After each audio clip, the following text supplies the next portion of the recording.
Қайырлы күн, құрметті көрермендер, арнаға қош келдіңіздер. Ырысбала Икрамай туралы тағы да жаңа ақпараттар шығып жатыр. Қалай ойлайсыздар? Қаншама халыққа көмектескен, осындай жақсы адамдарды тексеру қаншалықты дұрыс? Видеоның соңына дейін қарап өз пікірлеріңізбен бөлісе отырыңыздар. Ақтөбелік Бағдагүл деген қатынның бір үндемедім, екі үндемедім, үш үндемедім. Сенен қорқат деп ойлайсың ба елдің бәрі? Құдайдың қолын ұстап тұр ма едің? Шешеммен жасты қатын екен деп сыйладым біріншінде, қош. Көп халықтың бірі ғой деп. Сол Ақтөбе су басқан кезде ешқандай халықтан қаражат жинамай 2 фура көмек жіберген жалғыз блогердің бірі менмін. Оны мен ешкімге міндетсінбеймін, оны сен үшін жасаған жоқпын. Мені қолдап жатқан ақтөбеліктер үшін жасадым. Бір құмалақ, бір қалмай шірдет деп салпылдамай жөніңе қарап отыршы. То Елдос Колобок, то әнші, то блогер. Еміңді жасадан ем жүргізетін адамның өзінің тұла бойы рухани таза болу керек шығар, сен сияқты негатив ірің құсыққа толмай. Бір үндемедім, екі үндемедім, үш үндемедім. Сиыр сипағанды, санасы сыйлағанды білмейді деп, балақтағы бит басқа шықты деп, басқа шығып шайын дедің ғой сен, мен асырабаған қызыңа ұқсатып. Бұл да бір халыққа көмегі тиіп жүрген біреу шығар деген мақсатта үндемедім. Екіншінде қой шешеммен жасты қатын екен, нем бар дедім. Болдай далайын, көкірегің, мінезің, ана сәсәсә деп қалған тілің өзіңе жинап ал барлығын. Шықпайым ал, не істейсің ал? Мені кеп үйімнен шығара аласың ма не? Қолыңнан келе ма не сол? Керемет шығарсың тегі. Көпке қаршы сыққан көмусіз қалады дейді.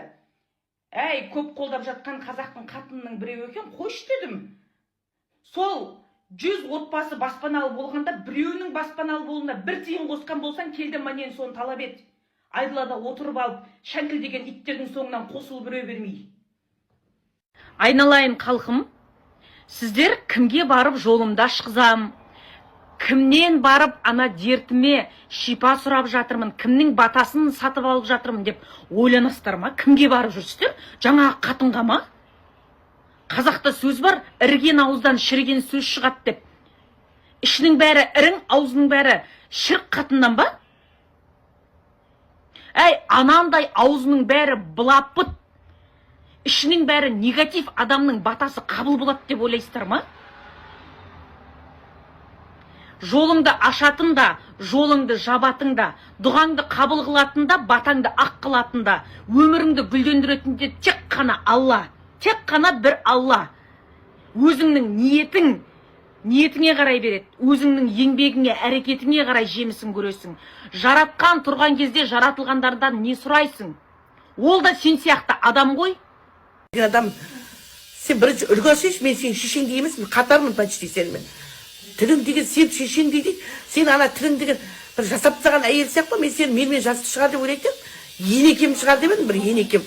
Жап-жас келіншексің ғой, сен көрінгеннің бетін алып, жағасын жыртқанша отчет бер, ана үш әріп бұны оңдыртпаңдар.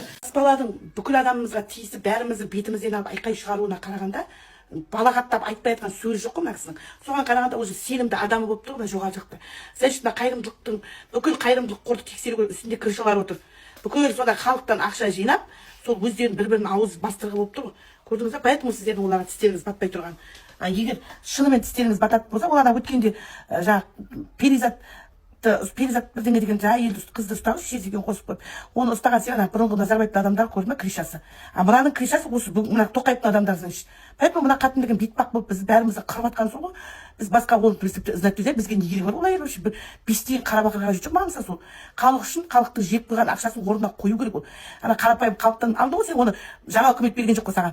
Сол қарапайым халықтың қалтасынан біреудің үйіне кіріп тұрып ана сейфтің бәрін айту, ол уже менің жеке құқым болып есептеледі. Икрамбаева, сен ана адамдарын маған тауып бересің сол үшін. Мен бүгіннен бастап адвокат жалдаймын, сен үстіне заявление тастайын жатырмын, арыз.